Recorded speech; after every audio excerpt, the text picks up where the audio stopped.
Introducción. Bajo el ojo que nunca parpadea. Hay libros que cuentan historias. Hay libros que entretienen, que nos ofrecen mundos paralelos para olvidar por un instante el peso de este. Y luego están aquellos que no son simples páginas encuadernadas, sino puertas abiertas a los abismos del alma humana. Puertas que, una vez cruzadas, no se pueden cerrar jamás. 1984 de George Orwell es una de esas puertas. No se lee. Se experimenta. Se resiste. Se sufre. Se sobrevive. Esta obra no se escribe desde la comodidad ni desde el optimismo. Surge desde las entrañas de una advertencia. Lo que temes no es solo posible, es inevitable si duermes con los ojos abiertos. Orwell no nos propone un futuro alternativo. Nos arrebata las vendas de los ojos y nos lanza frente al espejo distorsionado de lo que ya somos o podríamos ser. Nos muestra el rostro final del totalitarismo no como un golpe brutal, sino como una anestesia lenta, una asfixia imperceptible, un silencio que se vuelve normal. La figura del Gran Hermano no es solo un dictador omnipotente, es la manifestación simbólica del control absoluto, el dios secular del siglo XX que aún respira en el XXI bajo nuevos nombres, nuevas tecnologías. Nuevos discursos, pero con la misma esencia, vigilancia, manipulación, uniformidad. El Gran Hermano no es solo un personaje, es una presencia. Un eco constante. Una mirada invisible que se clava en lo más íntimo de tu ser y te transforma desde adentro. No necesita cadenas ni látigos. Basta con la idea de que te observa. Y una vez que lo sientes dentro, ya no puedes escapar. No lo ves, pero lo llevas en el alma como un virus latente. Orwell comprendió algo que pocos se atreven a aceptar, que la opresión más efectiva no es la que se impone con violencia, sino la que se introduce como necesidad. Que el arma más letal no es el fusil, sino la mentira repetida hasta que parezca verdad. Que el mayor campo de batalla no es una plaza pública, sino la mente del individuo. Que el enemigo real no es aquel que te censura abiertamente, sino aquel que te enseña a censurarte a ti mismo. Y en medio de ese mundo desfigurado, Winston Smith, el protagonista, no representa al héroe tradicional que vence y transforma el mundo. Representa algo más crudo, más humano, más doloroso, la lucha de alguien que se atreve a pensar cuando pensar es ilegal, a recordar cuando recordar es traición, a amar cuando el amor es una amenaza. Es el símbolo de esa chispa interna que se resiste a morir incluso cuando todo parece perdido. Pero también es el reflejo de lo que ocurre cuando esa chispa no encuentra oxígeno. Cuando la rebeldía se vuelve castigo. Cuando la verdad es torturada hasta que confiesa lo que el poder necesita. Esta obra no busca consolar. Busca despertar. No ofrece respuestas. Plantea preguntas que incomodan, que hieren, que exigen. Nos enfrenta con una idea aterradora pero vital, que la libertad no es un estado garantizado, sino una conquista diaria. Que la verdad no es un derecho, sino una responsabilidad. Que el pensamiento libre no es un don, sino una carga que muchos prefieren no llevar. A lo largo de estos capítulos, se desmenuzará no solo la historia del Gran Hermano y del universo de 1984, sino el tejido emocional, filosófico y existencial que lo sostiene. No se trata de un análisis político más. Es una inmersión en la oscuridad, en la angustia de ser humano bajo una maquinaria que devora identidades. Es un viaje a través de los laberintos del miedo, la mentira, la soledad, el amor prohibido, la memoria distorsionada y la esperanza casi extinguida. Cada palabra, cada reflexión, está escrita con la sangre simbólica de millones de conciencias que han sido manipuladas, silenciadas, vigiladas, borradas. Este no es solo un libro sobre Orwell. Es un grito por cada ser humano que aún se atreve a pensar por sí mismo. Un lamento por cada Winston que fue quebrado en nombre de un bien superior. Una advertencia para cada lector que aún respira libremente sin darse cuenta del precio que eso tiene. Porque, al final, la pregunta no es si el Gran Hermano existió. La verdadera pregunta es: ¿lo estás obedeciendo sin darte cuenta? Bienvenido a este viaje.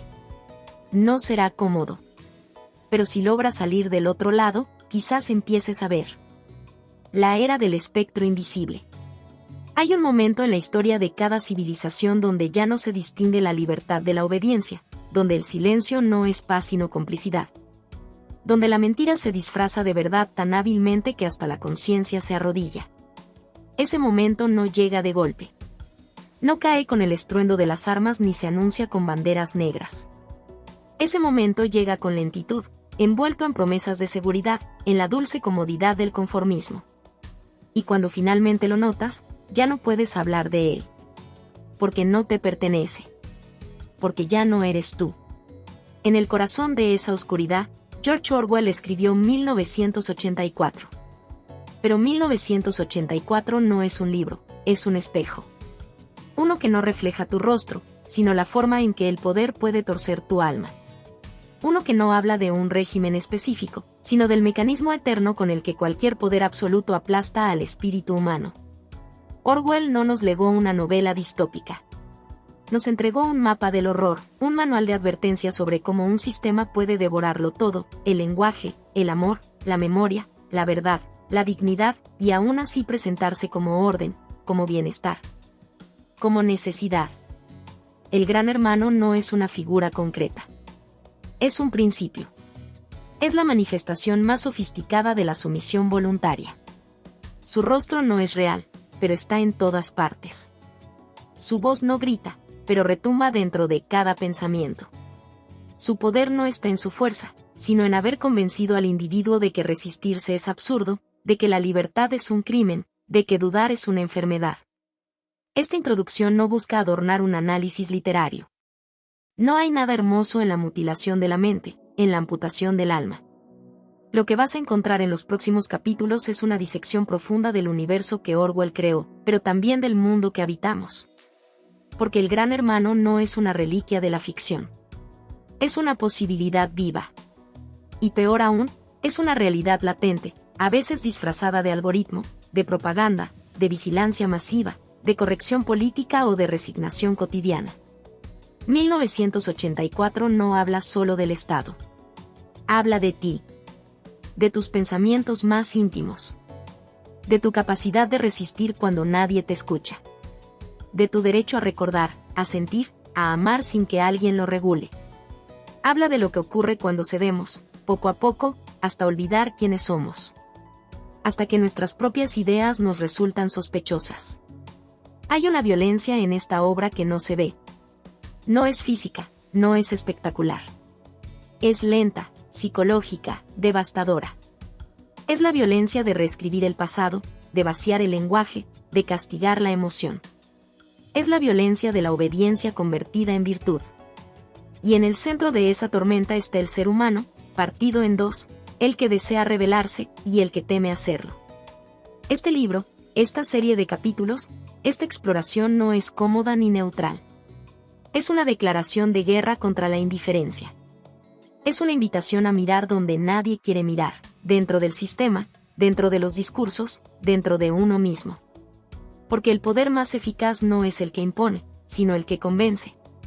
No es el que obliga, sino el que seduce. Este no es solo un homenaje a Orwell. Es un grito de alarma. Un llamado a la lucidez. Un puñetazo contra la apatía. El Gran Hermano no necesita imponerse con violencia cuando tú mismo le entregas la llave de tu mente. Y ahora, que lo sabes, la pregunta es brutal, inevitable, urgente. ¿Estás despierto o solo sueñas que eres libre? El rostro infinito del miedo. No hace falta que te toque, con solo mirarte, ya te domina. El Gran Hermano no es un hombre. No respira. No duda. No envejece. No muere. El Gran Hermano es un símbolo, una entidad sin cuerpo, sin alma, sin sangre, pero con un poder más absoluto que cualquier emperador, más sofocante que cualquier celda, más invasivo que cualquier dolor físico. Él es el ojo que no parpadea, el reflejo que no devuelve tu imagen, la voz que nunca sube de tono porque no necesita gritar. Su silencio pesa más que el rugido de 1000 ejércitos. Su imagen es ubicua, su presencia es perpetua, su dominio es total. Cuando miras al rostro del Gran Hermano, no estás viendo a alguien. Estás viendo algo, una construcción mental, una trampa psicológica, una herramienta de control absoluto. Su rostro está hecho de líneas simples, de una seriedad que roza lo inhumano, y, sin embargo, se clava como una daga en la conciencia. Es el rostro de todos los dictadores, de todos los tiranos, de todos los sistemas que han exigido sumisión total. Pero va más allá. El Gran Hermano no exige solo obediencia exterior, exige tu alma. Quiere tus pensamientos, tus sueños, tu deseo. Lo quiere todo. Y lo obtiene, no con látigos, sino con miedo. Miedo. Una palabra breve, pero cargada de un poder ancestral. El Gran Hermano no necesita torturarte si ya te ha hecho vivir con el terror constante de ser observado. No importa si hay cámaras en tu habitación. No importa si alguien escucha tus conversaciones. Lo que importa es que tú creas que sí. Lo que importa es que interiorices la vigilancia, que la hagas parte de ti, que la normalices hasta que incluso tus pensamientos más íntimos se autocensuren. Porque ese es su verdadero triunfo, hacer del miedo tu lenguaje interno. La mirada del Gran Hermano no solo te observa, te desarma. Te reduce. Te desnuda. No puedes esconderte de ella. Aunque estés solo, aunque estés en silencio, aunque cierres los ojos, sientes que te ve. Porque te ve desde dentro.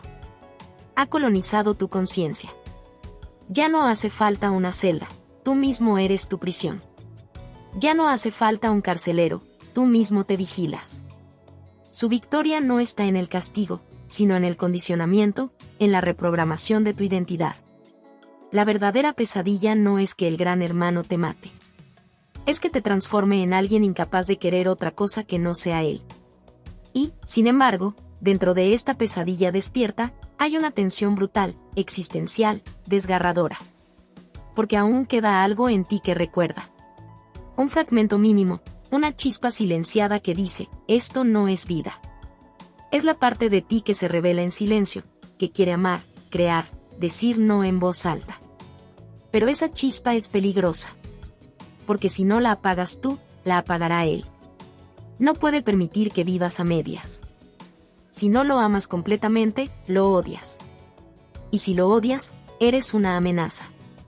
El Gran Hermano no tolera la ambigüedad. Hay algo profundamente filosófico y trágico en todo esto.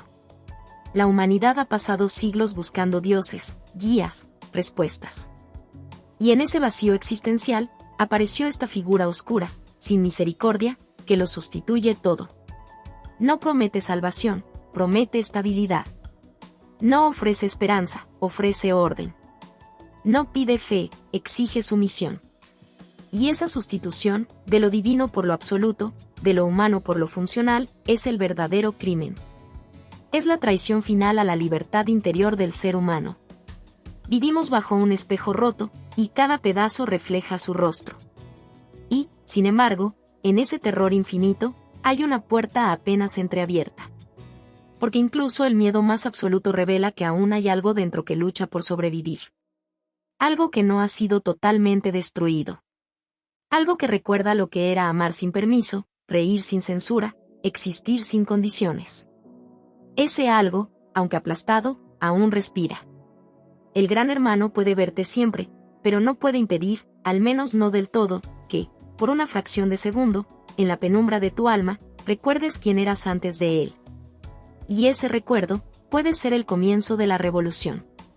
Pero cuidado, no hay rebelión sin sacrificio, no hay verdad sin dolor, no hay libertad sin confrontar primero al verdadero enemigo, el miedo que llevamos dentro. Porque al final, el Gran Hermano no está solo allá afuera. Está en nuestras decisiones, en nuestros silencios, en nuestras justificaciones, en cada vez que callamos para no incomodar, en cada vez que mentimos para encajar, en cada vez que obedecemos por costumbre. Ese es su triunfo más oscuro, que tú mismo te conviertas en su defensor. Y, sin embargo, mientras una sola persona diga, no me someteré, el rostro infinito del miedo, aunque no desaparezca, empieza a temblar. Porque la libertad no muere con un disparo. Muere con la resignación. Pero también renace, con una chispa. Con una duda. Con una mirada que se atreve a mirar más allá de su mirada. Y esa mirada, podría ser la tuya. La historia reescrita, la verdad aniquilada. Si el pasado puede cambiarse a voluntad, entonces ¿quién eres realmente? La verdad es la base de toda identidad. La historia, personal o colectiva, Es el terreno sobre el que construimos nuestras ideas, nuestras decisiones, nuestros sueños. Saber de dónde vienes, recordar lo que sentiste, entender lo que viviste, es lo que te permite elegir con libertad.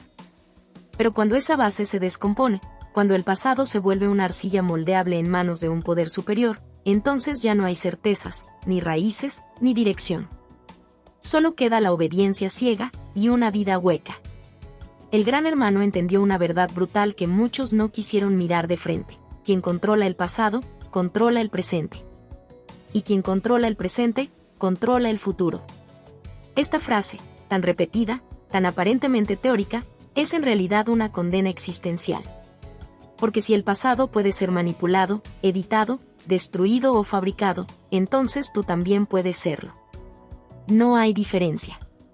Si el dolor que sentiste ayer fue borrado del registro, entonces oficialmente nunca ocurrió. Si las palabras de rebelión que gritaste son eliminadas del archivo, entonces jamás hablaste. Y si el amor que viviste fue censurado y tachado como traición, entonces ese amor se vuelve ilegítimo, falso, castigable. ¿Qué sucede cuando incluso tus recuerdos más íntimos están bajo sospecha? Cuando te das cuenta de que lo que recuerdas no coincide con lo que el mundo afirma que ocurrió. Sucede algo mucho más profundo que la confusión, sucede el colapso del yo. La identidad no se forja en el presente continuo. Se forma en el choque entre lo que fuiste y lo que eliges ser. Y si te arrebatan ese lo que fuiste, si lo alteran, si lo reescriben, entonces te arrancan del alma el derecho más sagrado que tienes, la coherencia contigo mismo. Este capítulo no habla solo de censura política. Habla de algo infinitamente más doloroso, la censura emocional, psicológica, existencial. La imposición de una narrativa ajena sobre tu vida, sobre tus decisiones, sobre tus fracasos y tus luchas. El Gran Hermano no solo reescribe libros o periódicos, reescribe tus recuerdos. Te dice, no pasó lo que tú crees. Pasó lo que decimos que pasó. Y tú, después de resistirte, terminas creyéndolo. Porque si todo el mundo a tu alrededor repite la mentira, si todos los documentos lo respaldan, si todas las pruebas han sido eliminadas, entonces te rindes. Entonces dudas de ti mismo. Entonces te rompes. Pero no es una ruptura que se vea a simple vista. Es más sutil. Más perversa. Es la muerte silenciosa de la confianza en tu propia mente. Es el nacimiento del vacío. Porque si no puedes confiar en tu memoria, entonces puedes confiar en tu dolor, en tus heridas, en tus elecciones. Si un día te rebelaste, pero ahora todos aseguran que nunca lo hiciste, entonces ¿fuiste alguna vez valiente? Si amaste con el alma, pero ahora te dicen que fue un error que nunca ocurrió, entonces ¿fue amor real o un espejismo? Y si lloraste por la injusticia, pero ahora todo el registro oficial dice que fue justicia, entonces, ¿por qué lloraste? ¿Eras débil? ¿Estabas loco? Esa es la cárcel más cruel, dudar de uno mismo hasta la aniquilación. No hacen falta barrotes cuando tu historia ha sido falsificada. No hace falta un verdugo cuando tú mismo repites las mentiras con miedo. El control del pasado no es solo una estrategia de poder, es una destrucción espiritual. Porque al reescribir la historia, el Gran Hermano no borra hechos, borra identidades. Y lo hace con eficiencia quirúrgica, sin sangre, sin ruido, sin resistencia. Y, sin embargo, lo más aterrador no es que lo haga. Es que lo logra. Vivimos en un mundo donde la mentira puede adquirir la fuerza de una verdad, si se repite lo suficiente. Donde los hechos se diluyen en opiniones, y las opiniones se convierten en dogmas. Donde la verdad no es lo que ocurrió, sino lo que conviene recordar. Y en ese caos, la libertad se vuelve una palabra hueca, un eco sin cuerpo, una estatua derribada. La lucha por la memoria, entonces, no es un acto nostálgico. Es un acto de supervivencia. Recordar con fidelidad, aferrarse a lo vivido, a lo sentido, incluso si el mundo entero dice lo contrario, es un grito de afirmación radical. Es decir, soy lo que viví. Nadie me lo puede arrebatar. Y es ahí donde comienza la resistencia verdadera, en la mente que se niega a olvidar lo que el poder quiere sepultar. El Gran Hermano puede controlar los libros, los discursos, las imágenes, los archivos. pero no puede controlar por completo la memoria viva de los que aún sienten. Porque hay algo en el dolor auténtico, en la alegría real, en el amor verdadero, que no se puede falsificar del todo. Por más que lo nieguen, sigue latiendo en el fondo del alma. Y es ese latido, esa persistencia, esa fidelidad al pasado vivido, lo que puede transformar a un esclavo en un hombre libre. Pero para eso hace falta valentía. Valentía para mirar al mundo y decir, yo recuerdo. Aunque tú digas que no ocurrió. Aunque me digas que estoy loco. Yo lo viví. Yo lo fui. Y no lo olvidaré. Porque mientras exista una sola persona que se aferre a la verdad de su propia historia, el poder absoluto del Gran Hermano nunca será total. Y eso, aunque parezca mínimo, es el inicio de una revolución. La historia no es solo lo que nos precede. Es también lo que nos sostiene. Si nos la arrebatan, nos derrumbamos. Pero si la defendemos, aunque nos cueste, aunque duela, aunque nos llamen herejes, conspiradores o locos, entonces renace la posibilidad de una vida digna. De una vida real. De una vida libre. Porque al final, lo que está en juego no es solo la verdad. Es el derecho a existir. Amar es un crimen. En un mundo donde el amor está prohibido, amar es el mayor acto de rebeldía. Hay un dolor que no grita. Un dolor que no deja cicatrices visibles, pero que pudre desde dentro. No es el que nace del castigo físico, del hambre o de la represión directa. Es el que proviene de la mutilación del alma, de la castración de aquello que nos vuelve verdaderamente humanos. De todos los crímenes que el régimen del Gran Hermano comete, tal vez el más despiadado y filosóficamente monstruoso es este, el exterminio del amor. Porque el amor es caos. Es irracional. Es impredecible. No responde a algoritmos, ni a planes quinquenales, ni a doctrinas ideológicas. El amor no se programa, no se domestica, no se vigila del todo. Es en su esencia libertad emocional, una fuerza que une a los seres humanos desde lo más profundo de su vulnerabilidad, sin pedir permiso. Y por eso, el amor representa una amenaza. No para la moral ni para la ley. Para algo mucho más sagrado dentro de un régimen totalitario, el control absoluto.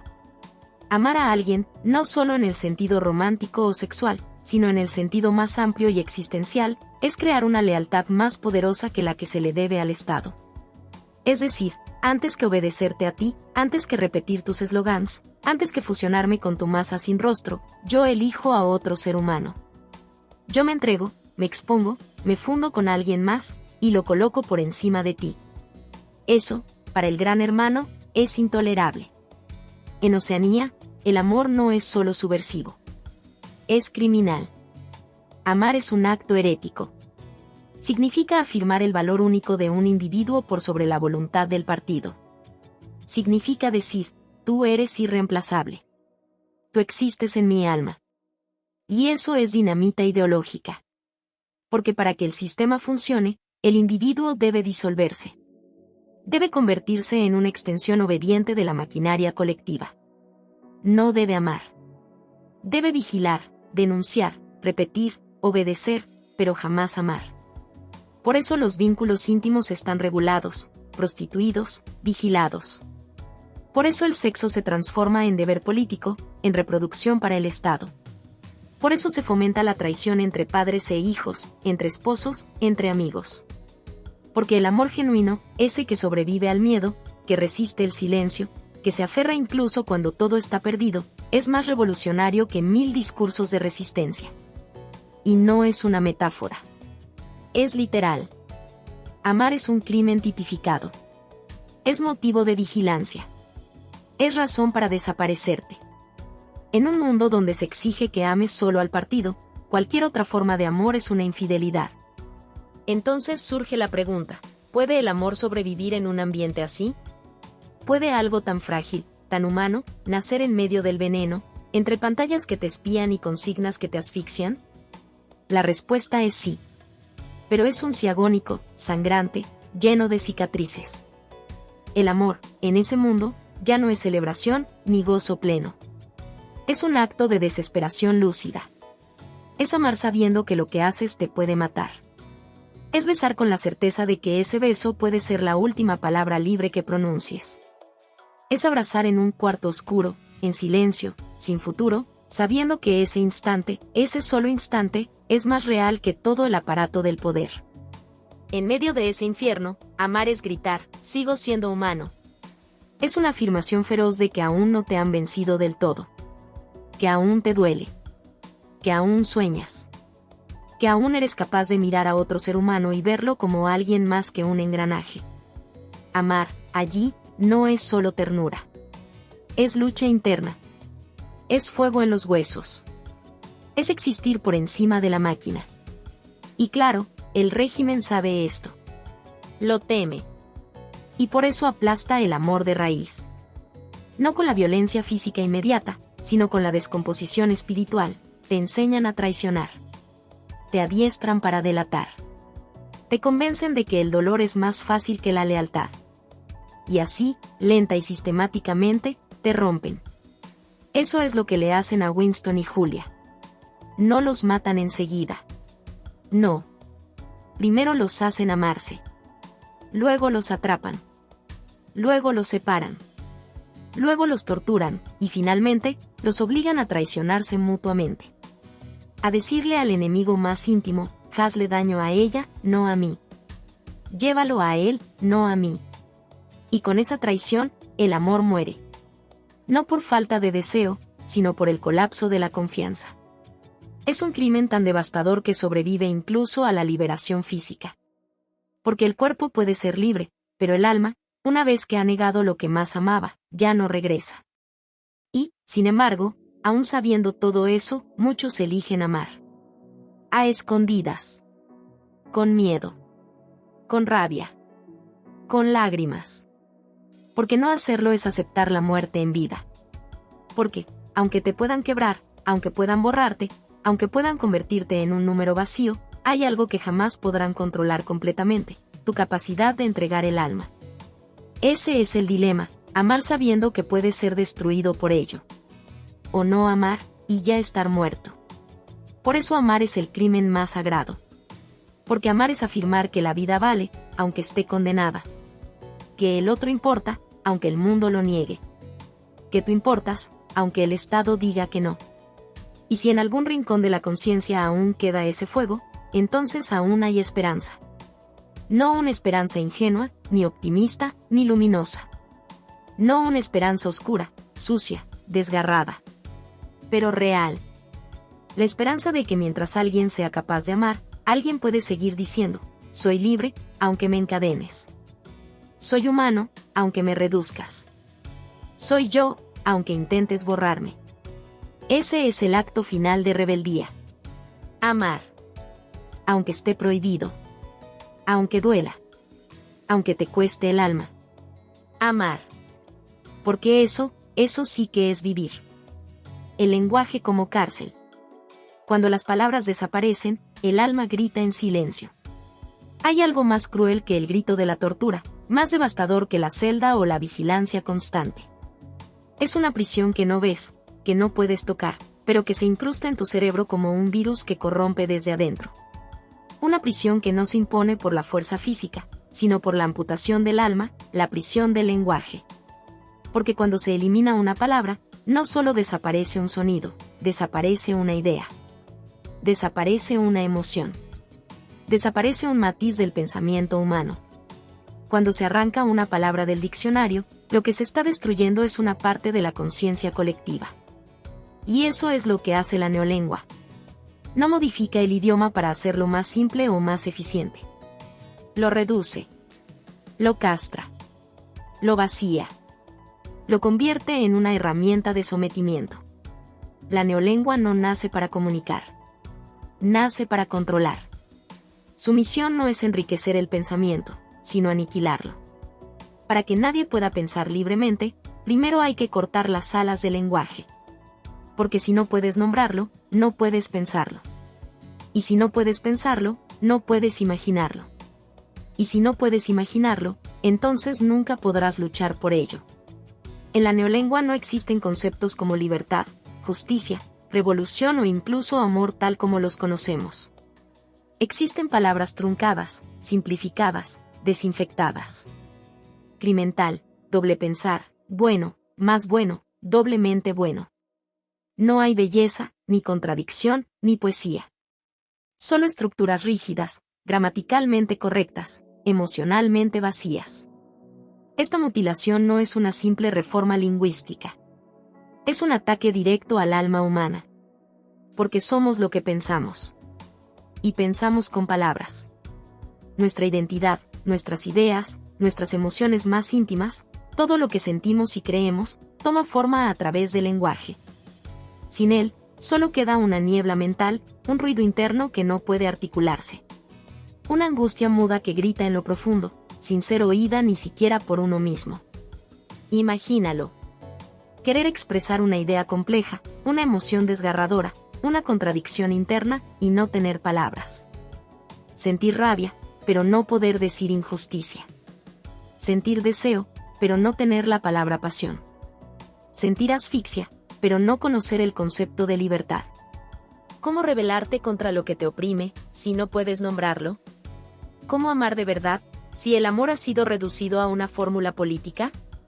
El lenguaje crea realidad. Y cuando esa realidad se reduce, el mundo se achica. El horizonte se acorta. El pensamiento se atrofia. Las almas se convierten en autómatas que repiten frases prefabricadas, eslogans vacíos, respuestas mecánicas. La neolengua no solo elimina palabras. Elimina el pensamiento incómodo. Elimina el disenso. Elimina el yo. Winston, como pocos, comprende esta tragedia.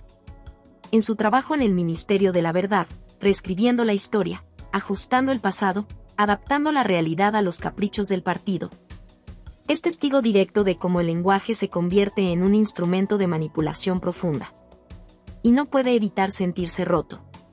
Porque sabe que un día, incluso su propia rebeldía, incluso su propia rabia, no podrá ser articulada. Y cuando ya no puedes decir estoy sufriendo, entonces ¿cómo sabes que sufres? Cuando ya no puedes decir soy libre, entonces ¿cómo sabes que no lo eres? Cuando ya no puedes decir te amo, entonces ¿cómo sabes que hay amor? La neolengua es una cirugía en la conciencia. Y lo más cruel es que esa cirugía no siempre es violenta. Es gradual. Es insidiosa. Es eficiente. Porque el partido entiende algo que muchos no comprenden. No necesitas matar a un disidente si puedes vaciarlo por dentro. Si puedes impedirle pensar en la disidencia. Si puedes impedirle imaginar una alternativa. Pero hay algo más aterrador todavía. Un punto donde la lucha interna se vuelve insoportable, cuando empiezas a olvidar las palabras tú mismo. Cuando sientes una emoción, pero no puedes nombrarla. Cuando sospechas que hay algo más allá, pero no puedes formularlo. Cuando sientes que algo no encaja, pero no puedes construir la idea. Entonces la opresión se vuelve total. No porque el partido te imponga algo, sino porque tú mismo ya no sabes qué es lo que perdiste. Eso es la muerte del alma, no saber que se está muriendo. Y, sin embargo, en medio de esa desesperación muda, hay una chispa. Una lucha interna. Una memoria residual. Una intuición salvaje que se niega a morir. El alma grita en silencio. Grita desde la sombra de lo que fue. Grita con palabras rotas, con pensamientos a medio formar, con emociones sin nombre. Pero grita. Y en ese grito silencioso, hay vida. Hay posibilidad. Hay resistencia. Porque, aunque hayan robado el lenguaje, aunque hayan vaciado las palabras, aunque hayan infectado la conciencia, aún queda algo que no pueden extinguir del todo, la intuición de que falta algo. De que la realidad no es completa. De que hay algo profundamente falso en todo esto. De que lo que llaman paz no es paz, y lo que llaman verdad es una mentira. En esa grieta, en esa fisura del pensamiento impuesto, nace la revolución verdadera. No en las armas. No en los gritos. En la reconstrucción del lenguaje. En la recuperación de las palabras perdidas. En la creación de nuevas formas de nombrar la verdad. Porque recuperar el lenguaje no es solo recuperar la voz. Es recuperar el alma. Es recordar que lo humano no puede encerrarse en un diccionario limitado. Es recordar que mientras haya una palabra libre, aunque sea una sola, aún queda esperanza. Es afirmar que el pensamiento es infinito, que la emoción es profunda, que el alma no acepta ataduras.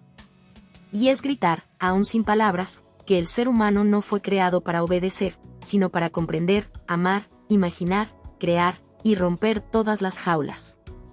Incluso las que se construyen con letras. Doble pensar, la muerte del pensamiento.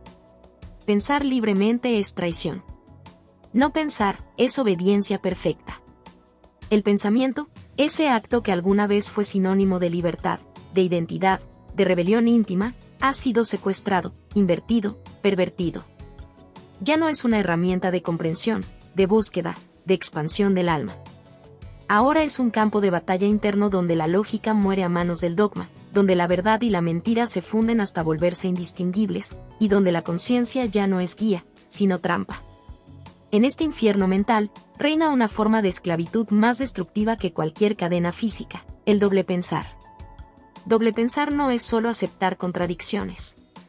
Es vivir en ellas. Respirarlas. Hacerlas tuyas. Creer sinceramente en dos ideas opuestas al mismo tiempo y no sentir el menor conflicto interno. Es afirmar que la guerra es paz, que la libertad es esclavitud, que la ignorancia es fuerza, y, más allá de repetirlo como eslogan, creerlo en lo más profundo. Amar la mentira como si fuera verdad. Defender la verdad sabiendo que es mentira. Y todo al mismo tiempo. Sin vacilar. Sin cuestionar. Sin pensar. Pero para llegar a ese estado hay un precio. Y ese precio es la aniquilación del pensamiento lógico. La muerte lenta de la razón. La castración del espíritu crítico. Se mata la duda, se entierra la pregunta, se desactiva la curiosidad. Pensar, ese acto humano tan esencial, se convierte en un crimen mental, en una herejía, en una amenaza al orden. Quien piensa libremente es traidor. No por sus acciones, sino por atreverse a comparar ideas, a evaluarlas, a buscar la coherencia. Porque coherencia es disidencia. Y el régimen no necesita mentes coherentes. Necesita mentes dóciles. Mentes vacías. Mentes que puedan sostener cualquier mentira sin colapsar. Que puedan tragarse cualquier orden sin rechistar. Mentes que no piensen para entender, sino para obedecer. En ese estado de sometimiento perfecto, el alma comienza a escindirse. Una parte sabe. La otra finge no saber. Y ambas deben convivir. El individuo se divide en dos, uno que intuye la verdad y otro que la niega con convicción. Uno que recuerda y otro que entierra. Uno que siente la contradicción y otro que la normaliza. Se vive en un estado perpetuo de esquizofrenia voluntaria. Un suicidio lento de la lucidez. ¿Pero por qué funciona? ¿Por qué el doble pensar no colapsa en su propio absurdo? Porque la mente humana es flexible, adaptable, maleable, vulnerable. El régimen lo sabe. Ha estudiado la psicología, la lingüística, la sociología. Y ha comprendido que no necesita convencer, basta con agotar. Repetir las contradicciones hasta que el espíritu se rinda.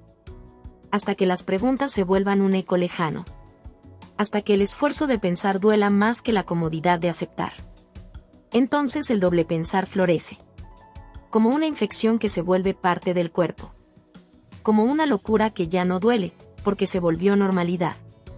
Y el ciudadano, ese hombre o mujer que alguna vez fue libre, ya no necesita ser reprimido desde fuera. Ahora se vigila a sí mismo. Se corrige a sí mismo. Se censura sin necesidad de ser censurado. Ha aprendido a cambiar de pensamiento en medio del pensamiento mismo. A borrar recuerdos mientras los recuerda. A temer su propia mente. Porque el pensamiento libre ya no es solo inútil. Es peligroso. Es una traición. Una aberración. Una chispa que puede prender fuego a todo el edificio del control. Y el régimen no lo permitirá. Por eso ha diseñado este dispositivo mental tan perverso, para destruir la posibilidad misma de pensar. Pero incluso en medio de este torbellino de contradicciones impuestas, existe un rincón de resistencia. Un lugar donde aún arde una chispa de cordura. una sospecha, una incomodidad, un murmullo interno que no se calla del todo. Winston la siente. Es tenue, es débil, pero está ahí. Una parte suya aún quiere entender. Aún quiere nombrar lo que siente. Aún quiere recuperar la coherencia perdida. Y en ese anhelo, en ese esfuerzo brutal por sostener una sola verdad en medio del caos impuesto, hay un grito existencial que se alza por encima del miedo. Doble pensar es la muerte del pensamiento, sí. Pero también es el espejo que refleja con brutal claridad lo que se ha perdido, la honestidad mental, la integridad del alma, la unidad del yo. Cada vez que una mente se fractura para sostener una mentira, se aleja más de sí misma. Se despersonaliza. Se convierte en máquina. Y, sin embargo, el ser humano no fue hecho para eso. No nació para obedecer ciegamente. No fue creado para sostener mentiras. Su alma, aunque la entumecen, aunque la confundan, desea la claridad. Anhela la verdad. Por más que la distorsionen, por más que la repitan 1000 veces, la mentira no sacia. El alma lo sabe, aunque no lo diga. Aunque ya no tenga palabras. Aunque no sepa qué busca, sabe que lo que tiene no es suficiente. Y ahí comienza la transformación radical. En ese punto de ruptura donde el individuo se enfrenta a su propia mente. Donde se da cuenta de que ha vivido dividido, amputado, programado. Donde empieza la reconstrucción interna. Dura, dolorosa, sangrienta incluso. Pero inevitable si quiere volver a ser humano. Doble pensar destruye. Pero el acto de resistirlo es un acto de creación. Es un renacer.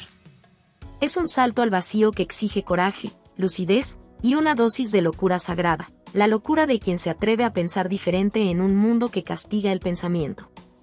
Y quien lo hace, aunque esté solo, aunque muera en el intento, reclama algo sagrado, el derecho de ser dueño de su mente.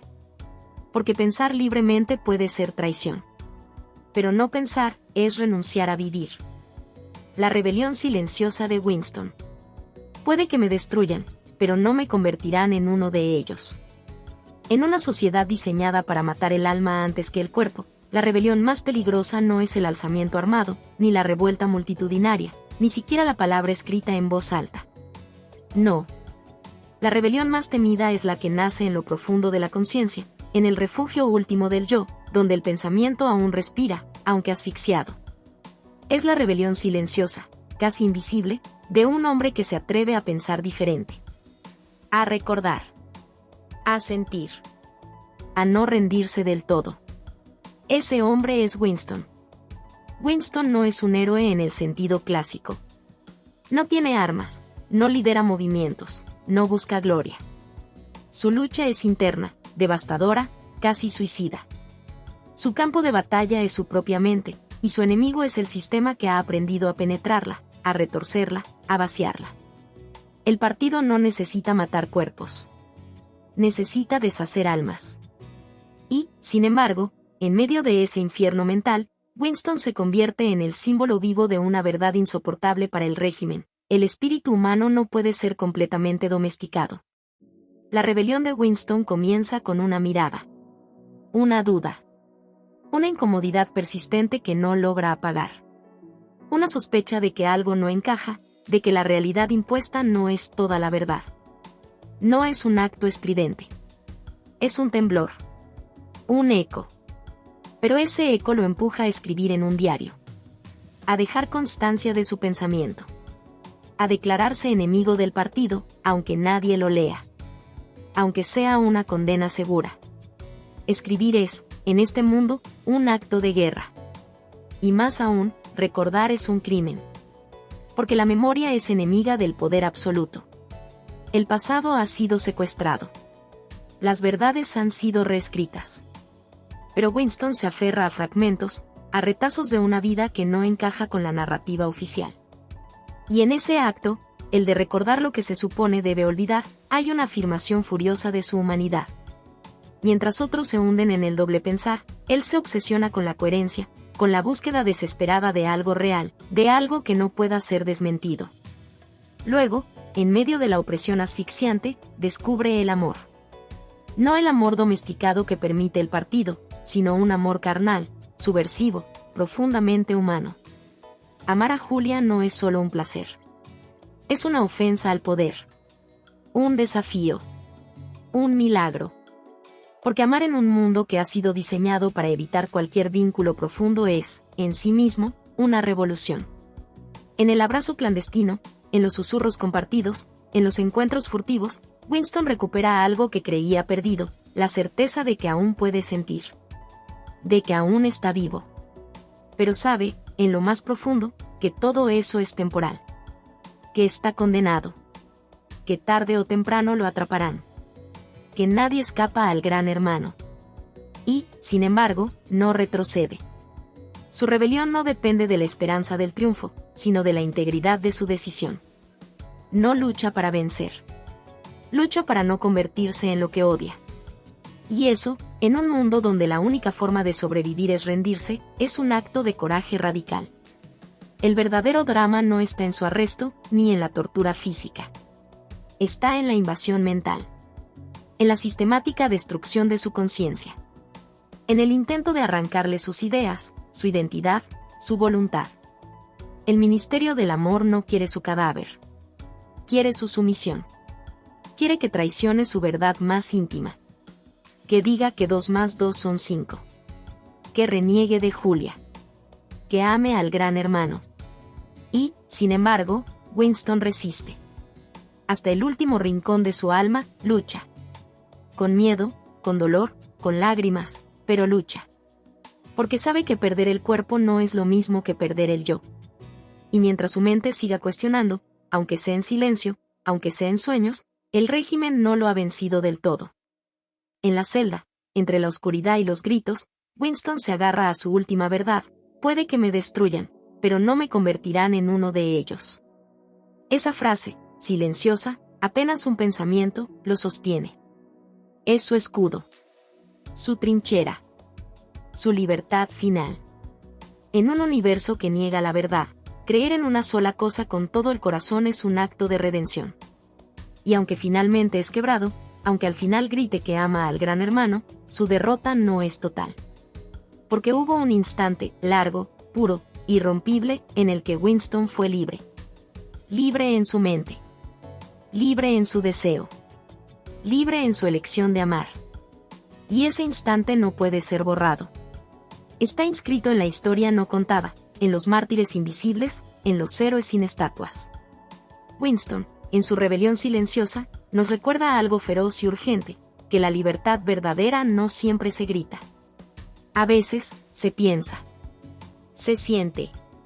Se defiende en la oscuridad del alma, cuando nadie mira. Y que hay una dignidad más allá de la victoria, la de no ceder, incluso sabiendo que vas a caer. Porque el poder puede torturar, manipular, reeducar. Pero nunca podrá borrar ese fuego que arde en lo más íntimo de un ser humano, el fuego de pensar por sí mismo. Y mientras ese fuego exista, aunque sea en un solo hombre, el gran hermano no habrá ganado del todo. El legado maldito del gran hermano. El gran hermano no murió, solo cambió de forma. La historia no ha terminado. No fue una pesadilla del siglo XX. No fue una ficción que se agotó entre las páginas ajadas de un libro de Orwell. El gran hermano no fue destruido. No fue derrocado. Simplemente se transformó. Se adaptó. Mutó. Se volvió aún más sutil, más eficiente, más seductor. Hoy no lleva un bigote. No aparece en pantallas grises repitiendo consignas vacías. No necesita cámaras visibles ni torturas físicas. Hoy se cuela en cada clic, en cada scroll, en cada suspiro frente a una pantalla. El nuevo gran hermano no impone el miedo a la fuerza. Cultiva el deseo de ser observado, de ser validado, de ser aprobado por una audiencia invisible.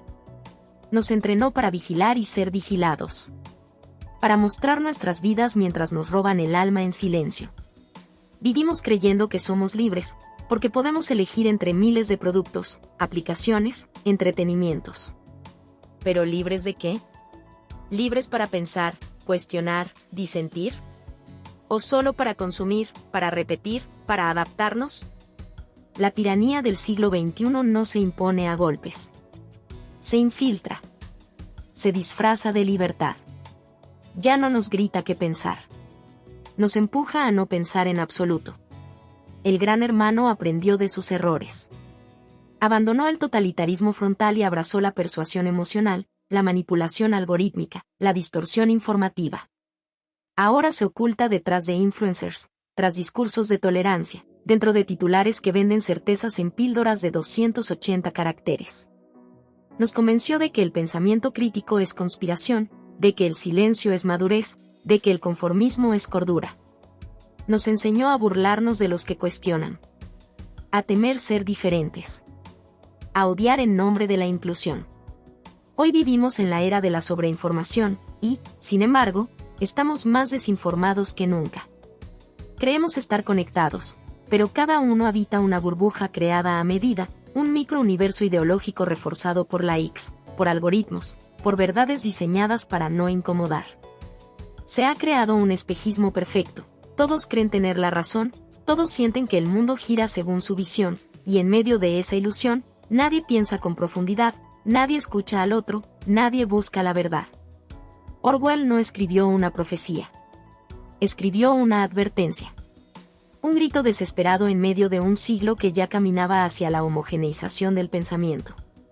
Y, sin embargo, lo ignoramos. Convertimos su visión en una etiqueta de merchandising, en una metáfora usada en debates de sobremesa. Lo domesticamos. Lo hicimos inofensivo. Y al hacerlo, lo traicionamos. Pero su sombra sigue allí. Porque su mensaje es más urgente hoy que nunca. Cada dispositivo que nos escucha, cada cámara que nos sigue, cada voz disidente que es silenciada bajo la excusa de la desinformación, es una señal de que el legado maldito del Gran Hermano está vivo. Cada vez que alguien prefiere callar para no ser cancelado. Cada vez que una idea no se expresa por miedo a ofender. Cada vez que la corrección política ahoga el alma humana. Cada vez que se aplaude la censura disfrazada de protección. Y lo más aterrador, lo aceptamos. Ya no hace falta imponerlo. Lo pedimos. Lo justificamos. Lo defendemos. Lo celebramos. Nos hicimos cómplices de nuestra propia vigilancia.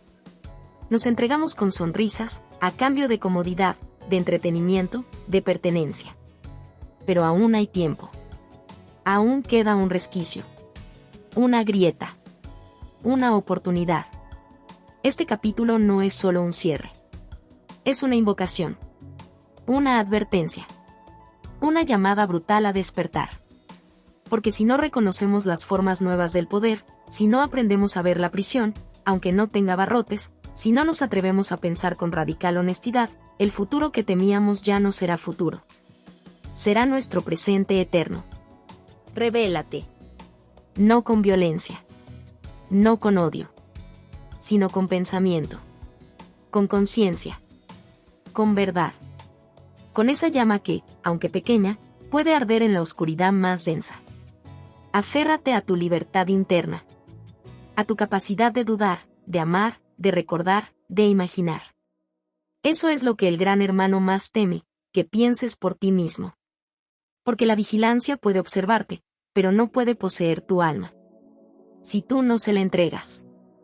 Y entonces, allí, en ese acto silencioso de resistencia, en ese instante de lucidez entre millones de simulacros, habrás vencido al monstruo. Aunque nadie te vea. Aunque el mundo siga dormido. El legado maldito del Gran Hermano solo perdura si tú lo permites. 1984 de George Orwell, La muerte del ser, el grito de la conciencia. 1984 no es solo una novela. No es una simple distopía para entretener o para provocar discusiones intelectuales en cafés universitarios. Es una advertencia existencial, un espejo oscuro que refleja la fragilidad del alma humana cuando el poder absoluto decide que pensar, amar, recordar, incluso sentir, son delitos. Es una obra que se incrusta en lo más profundo del espíritu y plantea una pregunta radical, cruda, despiadadamente honesta. ¿Qué queda de ti cuando todo lo que te hace humano ha sido arrebatado? George Orwell no nos entregó un mundo futuro, nos entregó el mapa de un infierno posible. Un infierno en el que el lenguaje no libera, sino encarcela. Donde el pasado no es una raíz, sino una herramienta manipulable. Donde el amor no salva, sino condena. Donde la verdad no existe, sino que se fabrica. Donde incluso la rebeldía más íntima es sofocada, triturada, desprogramada hasta que solo queda ceniza emocional. La historia de Winston no es solo la historia de un hombre oprimido por un régimen. Es la historia del alma humana bajo presión extrema. Es el retrato de una chispa que se niega a extinguirse, de una conciencia que intenta resistir aún sabiendo que la derrota es inevitable. Porque eso es 1984, no la glorificación del héroe, sino la tragedia de lo inevitable. El sistema no solo castiga al cuerpo, castiga el pensamiento, castiga el deseo, castiga el recuerdo.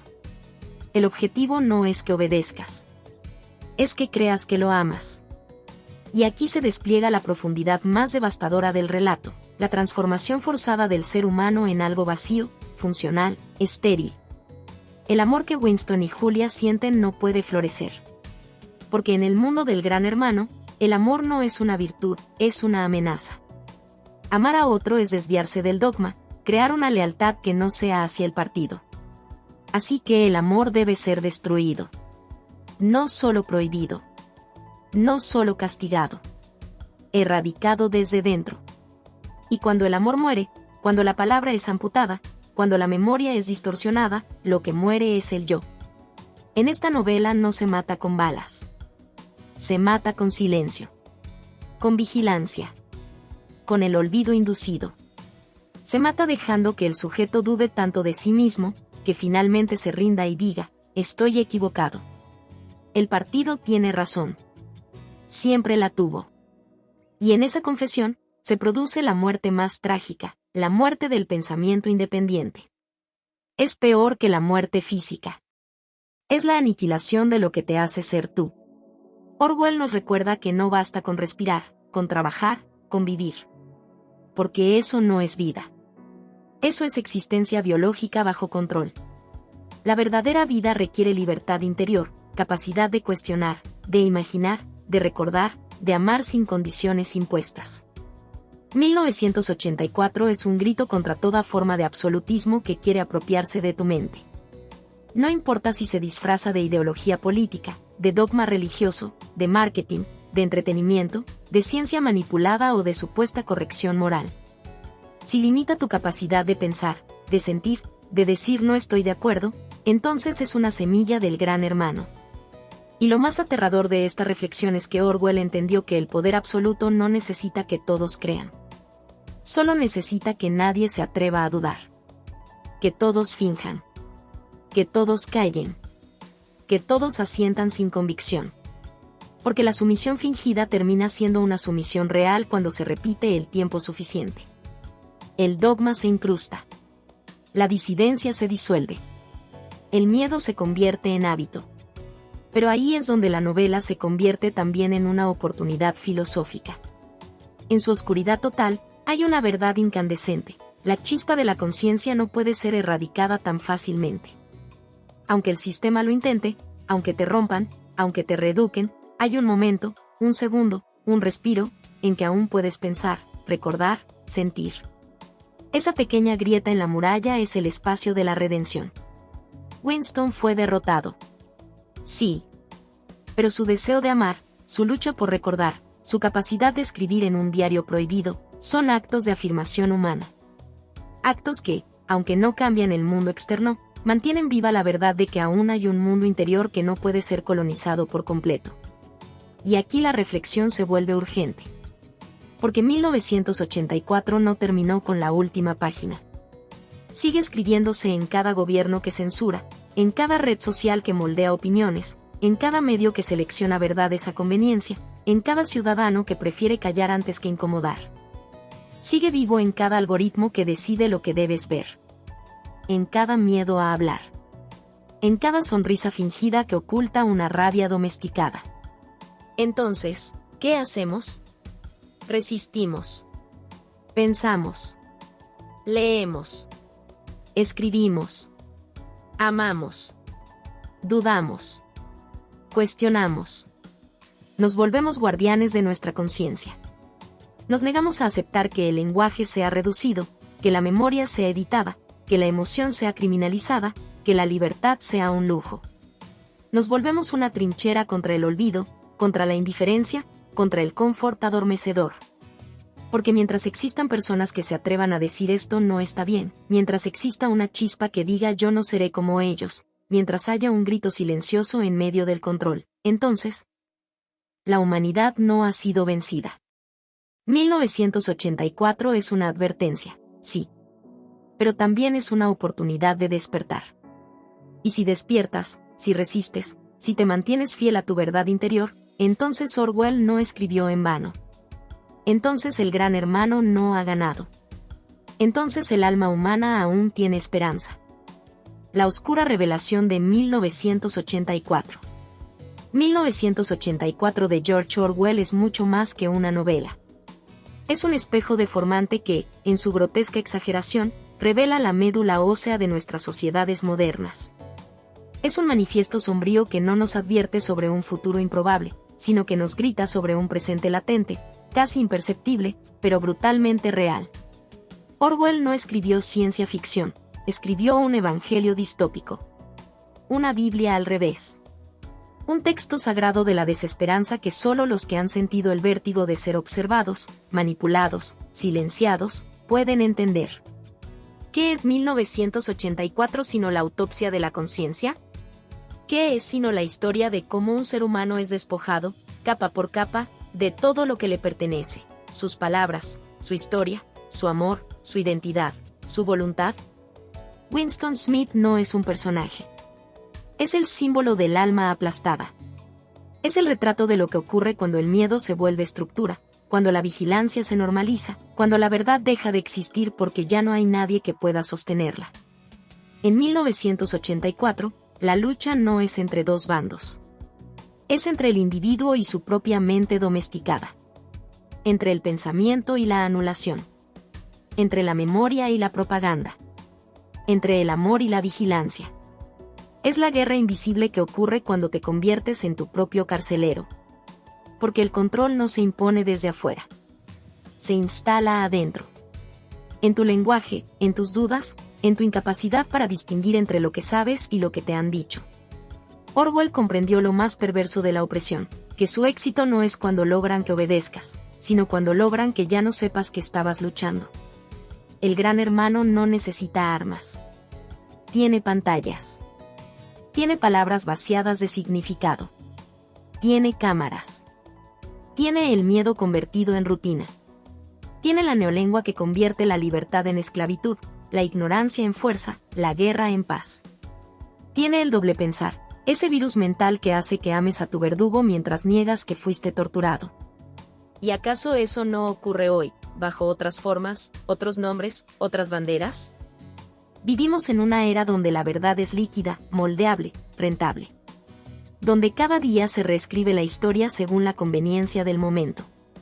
Donde se cancelan pensamientos, se premia la obediencia, se aplaude la corrección vacía, se ataca al que duda. El pasado es reescrito. El presente, manipulado. El futuro, programado. Orwell no nos advertía sobre algo lejano. Nos hablaba de hoy, con otras máscaras. El gran hermano no murió. Solo mutó.